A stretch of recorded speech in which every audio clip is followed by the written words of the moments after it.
Big boss Malayalam season 7 രണ്ടാം ആഴ്ചയിൽ big boss വീട്ടിൽ നടക്കുന്ന എവിക്ഷനുമായി ബന്ധപ്പെട്ട മത്സരങ്ങളിൽ അനീഷ് ഞെട്ടിക്കുന്നു. കാര്യം ഇങ്ങനെയാണ്. എവിക്ഷനു വേണ്ടി നോമിനേറ്റ് ചെയ്യപ്പെട്ടിരിക്കുന്ന 6 മത്സരാർത്ഥികളിൽ ഒരാളാണ് അനീഷ്. അവർക്ക് വേണ്ടിയുള്ള ടാസ്കുകൾ ഇന്നു മുതൽ ബിഗ് ബോസ് വീട്ടിൽ ആരംഭിച്ചു. സത്യത്തിൽ ഈ ടാസ്കുകൾ ചെയ്യേണ്ടത് 6 പേരല്ല, അവർ ബാക്കിയുള്ള മത്സരാർത്ഥികളിൽ നിന്നും സെലക്ട് ചെയ്യുന്ന 2 സഹായികളാണ്. അനീഷ് സഹായികളായി തിരഞ്ഞെടുത്തത് അനുമോളെയും അപ്പാനി ശരത്തിനെയുമാണ്. ഇവർ രണ്ടുപേരുമാണ് അനീഷിന് വേണ്ടി ഗെയിം ചെയ്യുന്നത്. ആദ്യത്തെ മഡ് ബിറ്റിലുള്ള കോയിൻ കളക്ഷൻ ഗെയിം നിലവിൽ ബിഗ് ബോസ് വീട്ടിൽ അവസാനിച്ചിട്ടുണ്ട്. ഇതിനെ 2 ഭാഗങ്ങളുണ്ട്. കോയിൻ കളക്ട് ചെയ്യാൻ ഇറങ്ങുന്നവർക്ക് വേണ്ട ഗിയറുകളും മറ്റും ഒരു പെട്ടിക്കുള്ളിലാണ് സൂക്ഷിച്ചിരിക്കുന്നത്. ഈ പെട്ടി കൃത്യമായി താക്കോലെടുത്ത് തുറക്കുക എന്നുള്ളത് മറ്റൊരു സഖായിയുടെ ഉത്തരവാദിത്തമാണ്. ഏതാണ്ട് 20ഓളം താക്കോലുകൾ അതിനകത്തുണ്ട്. അതിൽ നിന്ന് ഒരേ സമയം ഒരെണ്ണം എന്ന നിലയിൽ ട്രൈ ചെയ്ത് വേണം ഇത് തുറക്കാൻ.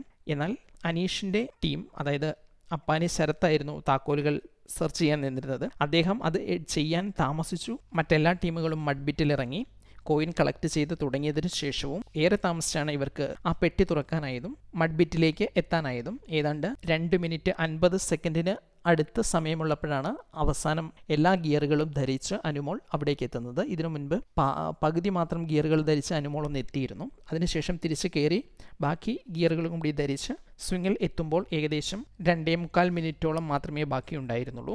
ഈ സമയം കൊണ്ട് മറ്റ് മത്സരാർത്ഥികൾ നല്ല രീതിയിൽ കോയിനുകൾ സെർച്ച് ചെയ്യുന്നുണ്ടായിരുന്നു.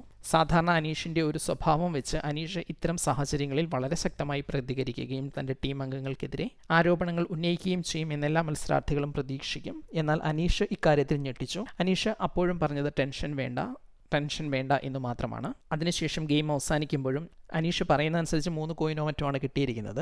എന്നാൽ ഈ 3 കോയിനുകൾ മാത്രമേ കിട്ടിയുള്ളൂ എങ്കിലും ഒരു സമയത്ത് പോലും അനീഷ് അവരെക്കുറിച്ച് ഒരു ആരോപണമോ ഒരു മുഖം കറുപ്പിക്കലോ ചെയ്യുന്നില്ല. ഇതിനിടയ്ക്ക് ഇതിനെക്കുറിച്ച് വിശദീകരിക്കാനായി അപ്പാനി ശരത്ത് അനീഷിൻ്റെ അടുത്തേക്ക് എത്തുന്നുണ്ട്. അപ്പോഴും അനീഷ് പറയുന്ന കാര്യം വളരെ സിമ്പിളാണ്. നമ്മൾ ഇതൊരു ഗെയിമാണ്.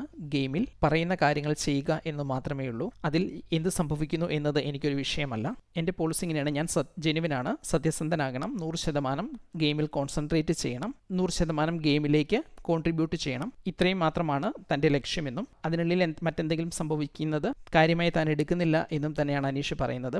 ഒരുപക്ഷെ പ്രശ്നങ്ങളുണ്ടാകും. ഒരുപക്ഷെ ഏറ്റവും പിന്നിലാകുമ്പോൾ അനീഷ് വീട്ടിൽ എന്ത് ചെയ്യുമെന്നറിയാൻ പലരും കാത്തിരുന്നിട്ടുണ്ടാകാം. അങ്ങനെയുള്ളവരെ ഞെട്ടിക്കുന്ന ഒരു പ്രതികരണമാണ് അനീഷിന്റെ ഭാഗത്തു നിന്ന് നിലവിലുണ്ടായിരിക്കുന്നത്. അതായത് അനീഷിന് ഇത്തരം സാഹചര്യങ്ങളിൽ വളരെ കൃത്യമായി പ്രതികരിക്കാൻ അറിയാമെന്നും സംയമനം പാലിക്കാൻ കഴിയുമെന്നും അനീഷ് ഇതിലൂടെ തെളിയിച്ചിരിക്കുന്നു. ഇതിലൂടെ അനീഷ് ലക്ഷ്യമിടുന്നത് ബിഗ് ബോസ് വീട്ടിലെ മത്സരാർത്ഥികളെയല്ല, പകരം പ്രേക്ഷകരുടെ മുമ്പിൽ താൻ ജെനുവിനാണെന്ന് പ്രൂവ് ചെയ്യാൻ ശ്രമിക്കുക കൂടിയാണ്.